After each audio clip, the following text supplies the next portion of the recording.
ব্রিটেনে অতি দরিদ্র মানুষের সংখ্যা রেকর্ডে। নতুন রিপোর্টে দেখা গেছে প্রায় ৬৮ লক্ষ মানুষ অত্যন্ত দারিদ্র্য সীমায় বসবাস করছে। শিশু দারিদ্র্য সবচেয়ে বড় উদ্বেগ। পাকিস্তানি ও বাংলাদেশি অনাবাসী পরিবারদের মধ্যে হার বেশি। স্টারমার সরকার কল্যাণ সুবিধা বাড়ালেও বিশেষজ্ঞরা বলছেন আরও কার্যকর পদক্ষেপ ছাড়া শিশু দারিদ্র্য কমানো সম্ভব নয়।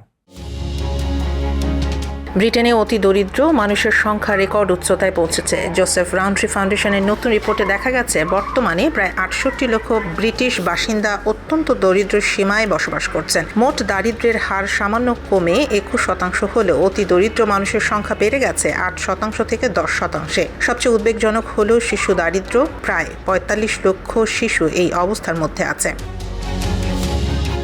রিপোর্ট অনুযায়ী ব্রিটেনে বাবা মা ও ২ শিশু সম্বলিত পরিবারের আয় যদি দেশের গড় আয়ের ৪০% কম হয় এবং বাড়ি ভাড়া ও ঋণের কিস্তি পরিশোধের পর হাতে বছরে ১৬,৪০০ পাউন্ডের কম থাকে, তবে তাদের অতি দরিদ্র বলা হয়। বিশেষভাবে পাকিস্তানি ও বাংলাদেশীয় অনাবাসী পরিবারগুলোর মধ্যে দারিদ্র্যের হার বেশি।